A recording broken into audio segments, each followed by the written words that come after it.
Greetings, YouTube. This is your good friend Fragments of Memory, aka the Armchair Philosopher.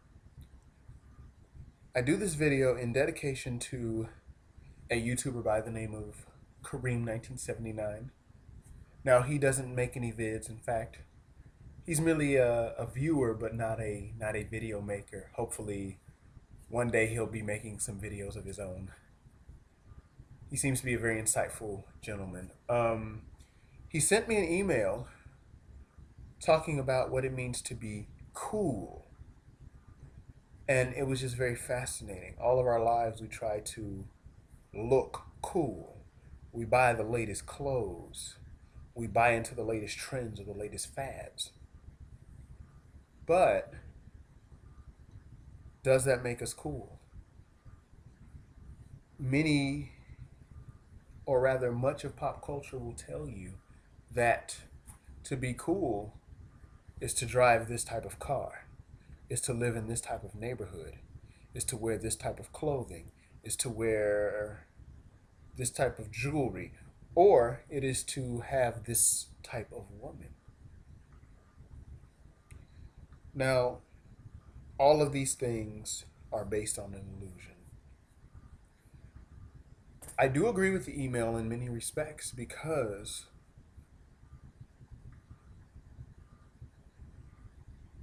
each person has their own perception. They have their own perceptual filters through which they process information. So, me personally might think that music by Stravinsky is cool, while someone else may think Lil Wayne is cool. I may think the music of the Jackson 5 or 1970s Motown music is cool, where someone else may think this is square, this is horrible to the ear.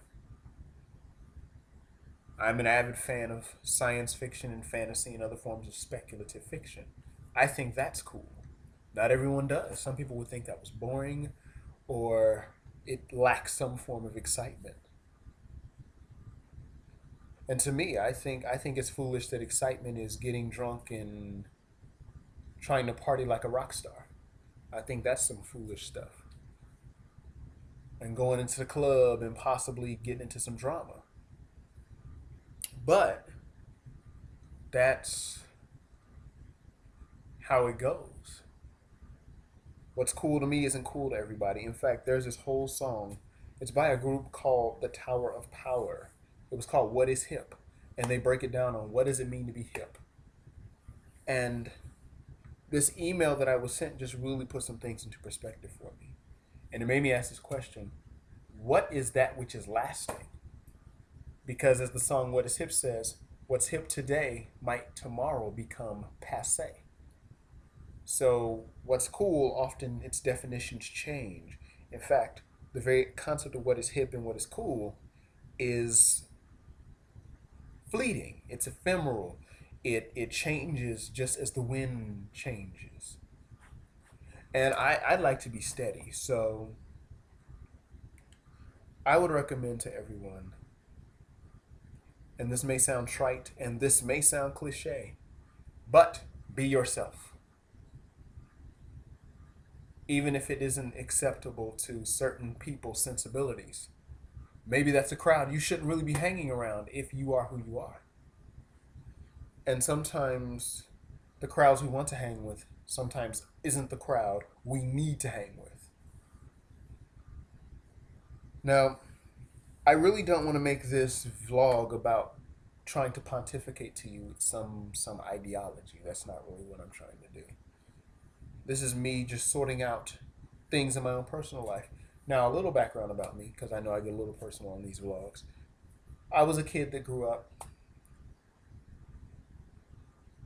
where I was a little odd, different. I was diagnosed as being partially autistic at one point at an earlier stage. I had some learning disabilities I had to overcome, and I was a little bit slower in school than the rest of the kids in my classes. I tended to keep to myself. I tended to like things like I said, science fiction or fantasy, or I tended to watch television programs from the 1960s because I really enjoyed that stuff, or the 1970s. I loved R&B, rock, and soul and funk music and jazz from the 60s and the 70s. I even liked musical show tunes. So being in high school during the era of Changing Faces and 702 and Moke and Steph and Keith Sweat and Jodeci and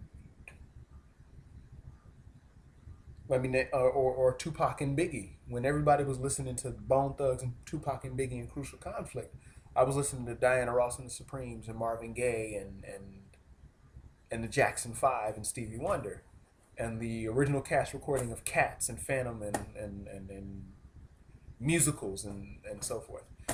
And my point of saying saying all of that is that I was definitely an outsider coming from the Midwest, being a young black male in the 1990s. So I understand what it means to struggle with being yourself, especially when you're in a world where the people that you want to accept you, well, one, are people you really don't care for anyway. You don't care for what they do. You don't even speak the same language that they do. And then you're caught up in this whole idea that they're acceptable because it seems the guy that listened to Tupac and Biggie got the girls. It seemed that the girl that listened, that shook her behind, got the guys to like her and notice her. Now they had their own personal hells that they had to deal with. So I definitely understand. So going back to my original premise, one must be themselves, whatever that means. You know how a lot of people like to say, do you and be you. Well, I used to get real confused with that because it seemed the me that I was unacceptable to the people around me. So at this point, I've really just chalked it up to, if these people don't accept you, you got to leave them alone. You got to cut them loose. You got to count your blessings and cut your losses. And who knows? It may not actually be a loss. It may actually be a better game because there may be something better for you down the road. If only you would be who you are. And too often I find that people tend to change their positions based on who they're associating themselves with. So that's another thing. Don't try to be hanging with people that aren't where you want to be or where you feel you need to be.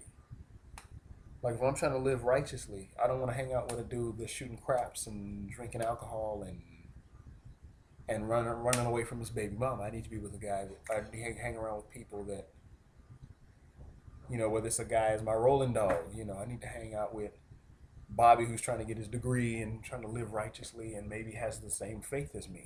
So I can encourage that person in there in the walk that I walk, and they can encourage me. Well, that's really my 2 cents on the email, and I do want to thank this gentleman. Thank you, Kareem. Thank you very much. I'm just giving you a shout out in this vid. You've been very supportive of me in my vids as well, so thank you very much, brother. Take care.